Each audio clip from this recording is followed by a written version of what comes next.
What's up, guys? John here. So this is pretty insane. Rent is canceled until 2023. It's insane to me because if we reflect back to all the promises that were given to both the landlords and the tenants, tenants were told 6 months ago, or even probably closer to a year ago, that they were going to have all their rent paid for, and that if they didn't have it, they simply wouldn't have to worry about it. That Newsom was essentially going to write the check and that rent will be taken care of. Well, that situation really never panned out, not in a big scale anyway. And most tenants got stuck with being overpromised, something they really were never delivered. And most landlords were basically told tomorrow, everything will work out for you. Well, that is now not looking so good because now landlords are going to be holding the bag for approximately 3 years. 3 years. I'm going to say what's up in the chat, and I'm going to share with you guys all the facts, all the info. This is nuts. This is like a Twilight Zone situation. I've always talked about how important it is when you're investing in real estate to understand the markets that you're investing in. And this is why. This is a really good reason why. California does not support capitalism. Plain and simple. You go to Florida, you go to Texas, you can go to other markets. When you own your property, you have more say, more control. And in California, for example, this example states very loudly just how much control property owners have over their business and over their property. So take a look at this. This came out, right? And the persistent pandemic spurs extended eviction protections in LA County.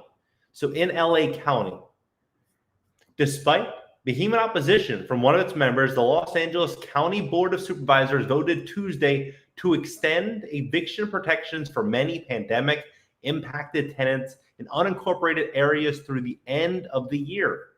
Supervisor Sheila Kuhl championed the extension of the eviction protections and associated freeze on rent hikes.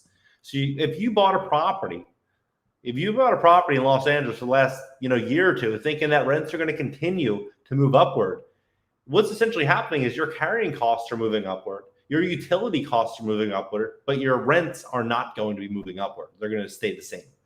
Insisting that despite signs of the current surge of this, cases fueled by this variant are warning thousands of people are still facing financial hardships and could face eviction for their inability to pay thousands of dollars in back rent.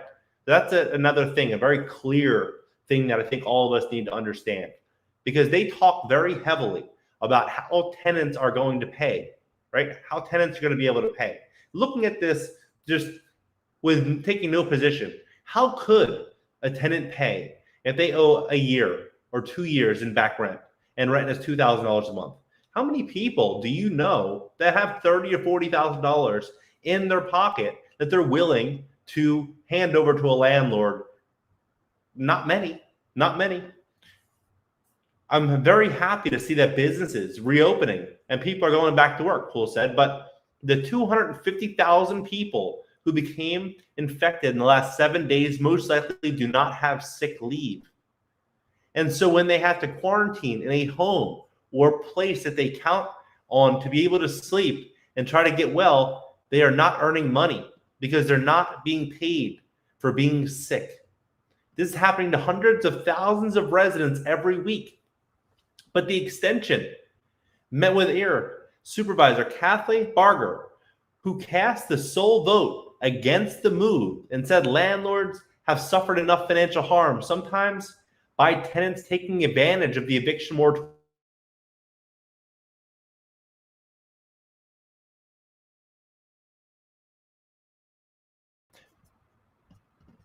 to avoid paying rent. Barger said the county businesses have remained open despite this fueled surge, and the county is even preparing to host a Super Bowl. But she said that vaccination rates are growing, and combined with residents who have developed natural immunity, we are effectively living with this in our community. We do know we can keep our economy open as cases ebb and flow. This was proven this winter. Landlords are saying enough is enough, she said, calling on the county to develop a plan for phasing out eviction protections. She called the extension of the eviction moratorium a gross expansion of renter protection policy with no clear end in sight. If anyone here thinks that if they're going to extend this, which they did, until 2023, that it's going to end in 2023, is probably sadly mistaken. Because what is this, the 9th time that it's been extended? The 9th time that it's been extended. Somehow rents in Los Angeles have been, sky high. Property values are sky high for multifamily property. People are just dying to get in the market. They really want to buy property there. But as this continues, this surge of demand for property throughout Los Angeles really hits, what's really going to happen? The reality is going to set in when they try to evict the first tenant. When they have one tenant that says, you know what, I'm not going to pay. And then a second tenant that says the same thing. And then maybe it's a 10-unit building and 2 or 3 tenants say, hey, they tell all the other tenants, let's do a rent strike. That landlord's done, right? That's the amount of power that tenants have right now in Los Angeles. And there's no longer free market capitalism. And I'm just looking at this just as an American. Is this right? Should someone be able to dictate how you run your own property? That's the big question. Should they be able to? And if so, what are the standards? What are the terms? Because the terms continue being changed. This is the sad reality. Unfortunately, with Los Angeles, LA has so much beautiful things to offer, so much opportunity. But one thing, Gavin Newsom, when he made all these promises, saying that we need to have the eviction moratorium in place, we need to have this in place and that in place, and he promised to pay everybody's rent. It's one thing to say, hey, we're going to have an eviction moratorium for 3 years, right? It's another thing to pay for it. Who's going to pay? He's forcing all these landlords to be social workers. It's unfortunate. Supervisor Janice Hand also expressed concern about the impact on landlords, and she called for the county's lobbyists in Sacramento to work to increase funding for impacted property owners, saying landlords are people too. In the end, however, Hand supported the extension of tenant protections. The move was loudly opposed by landlords and apartment rental associations. No other business sector has been forced to do what we've had to do for almost 2 years now. Renters don't even have to present any proof of financial hardship. Diane Robertson, co-founder of the Coalition of Small Rental Property Owners, said in a statement, the decision to extend the moratorium really disregards us landlords who are just like our renters. We live in the same communities, many times in the same rental properties. We rely on our rental income to live. What kind of protections and support are available to us? A property that I just sold in Los Angeles a few months ago, there was a lady on the left side of me and a lady on the right side. They were both from Mexico. They moved there probably within 5 or 10 years within each other. But they bought these properties about 25 years ago. And the lady to the right of me had 2 units behind her. And these 2 units, they were people, immigrants that moved there, hardworking, nice people that moved there. And she charged them almost nothing for rent. And the same with the people to the left. They really took care of the people there. While the tenant to the left of me, she got something from an attorney trying to evict one of the tenants from not paying rent 2 years ago. And this lady she wasn't in the best financial position. And I'm not sure about the other one, but they're not, Mr. Moneybags, that's for sure. One was helping students that have special needs, and another one was doing something, probably not making more than $50,000 a year. They're not out there for the money, that's for sure, right? And the landlords, the mainstream media, the mainstream media depicts landlords as being these leeches that just all they care about is making as much money as possible. That's not all landlords. Unfortunately, these small landlords are likely going to get really hurt with all these eviction moratoriums and everything that's happening right now. The board's actions keep in place existing protections against no-fault evictions through March 31, protections that had been set to expire at the end of January. Beginning April 1, the county will reinstate protections against tenants who fail to pay the rent, but starting June 1st, the protections for non-payment will be provided only to lower income tenants, those that make up 80% of the income, the median income, right? 80% of the area median income. So in Los Angeles, if you're making $40,000 a year, $50,000 a year, that would qualify, right? And how are they going to? The interesting thing is, this is likely going to be for everybody, because how are the court system going to be so backed up that there's no way that they're going to be able to push anything through, even if it's right or wrong. There's just no way. These landlords are going to be, they're going to be in a very hard position to see any type of real remedy done on their property. Some of the tenant protections will also be lifted June 1st, with many others being lifted at the end of the year. The eviction protections for non-payment by lower income tenants will continue until 2023.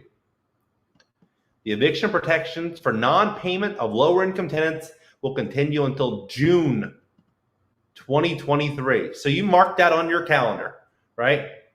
Another 18 months. Another 18 months. That is a huge change. It's like, I'm laughing because this is just insane. This is crazy.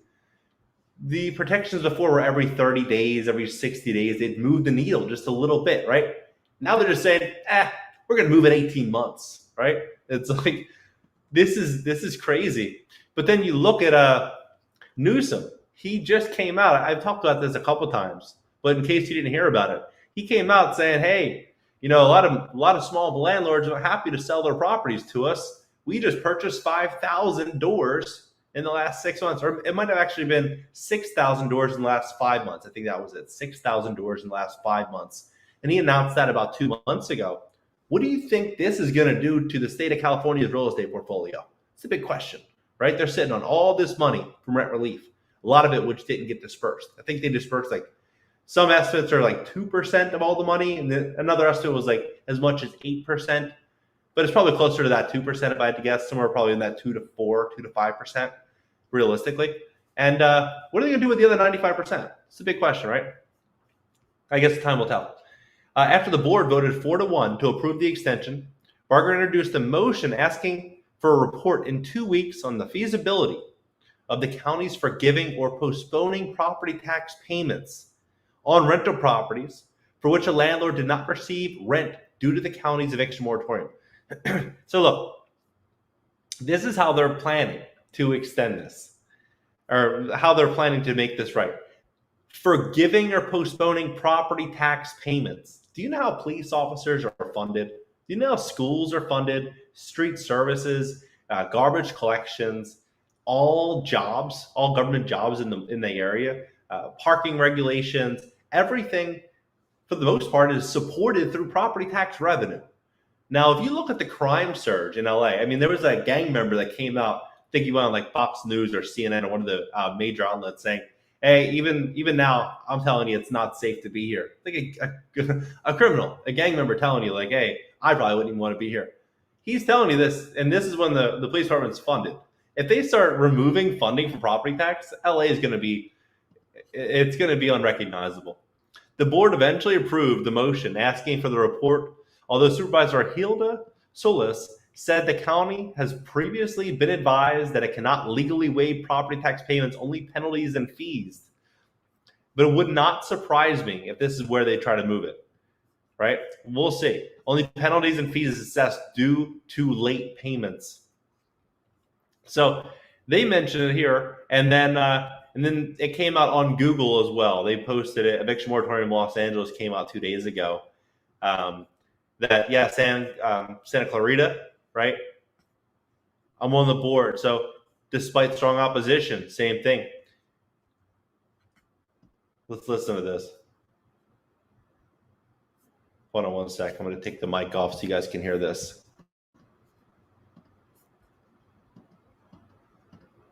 Hold on one sec. I'm going to take the mic off so you guys can hear this.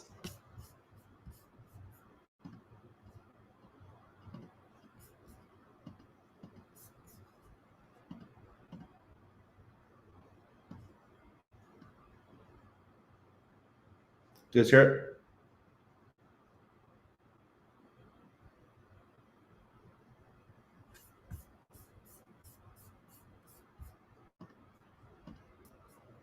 Have been lifted and the job market in Los Angeles continues. So I want to say that all my constituents, the job market in Los Angeles, relief from the hardships imposed by emergency renter protections. I want to publicly say, I want to say that all my constituents, the job market in Los Angeles, relief from the hardships imposed by emergency renter protections. That's what's going on. That's what's happening now in Los Angeles. The eviction moratorium is going until June of 2023. And you heard it here first. What do you guys think about this? June 2023, right? And I think this is going to speak volumes. A lot of business owners, I think, are going to start looking at other markets. A lot of landlords are going to start looking at other markets. I think Florida and Texas might have a bright 2022. Maybe time will tell. I hear insurance premiums, things are going up in Florida. I think we're going to see a new market. I think we're going to see some big changes. Big question, right, is that will the eviction moratorium in Los Angeles that's extended until June of 2023, will that trend go to New York, right? Will it go to other markets? Will it go to Chicago, Baltimore? Will that continue to grow? And if it does, how will landlords hold out? I know me as a landlord, I would have a hard time owning property in a market where they tell you, hey, you're buying these properties at a 3% vacancy. You're buying these properties based on, rents being able to go up in time. You're buying them based on there's going to be more demand. And you're buying them based on you having control of your property. And then they simply just come in and say, no, you're not allowed to increase your rent. You're not allowed to evict any tenant for not paying or any reason. And if anything happens, you still have to continue maintaining the unit, fixing the unit, taking care of everything, and holding losses. I myself would say, this probably isn't the best scenario. I might look for somewhere else to go, right? It's a big thing. Let's see. We'll see what's happening. We'll see what's happening in LA. But quick report for you guys. Hit the like button. If you hit the like button, YouTube's going to share this content and educate more people, because there's so many real estate investors right now that are really considering to go to LA. They're considering to invest in certain markets without understanding what comes with multifamily real estate in LA, what comes with multifamily real estate in Florida, what comes with it in New York. Every single market has their own rules, their own objections, and their own protections for both landlords and tenants, and it makes a very big difference to understand where you invest and really the risk you take on as an investor. So if you hit the like button, more people will be aware of that. I'll catch you guys in the next live stream.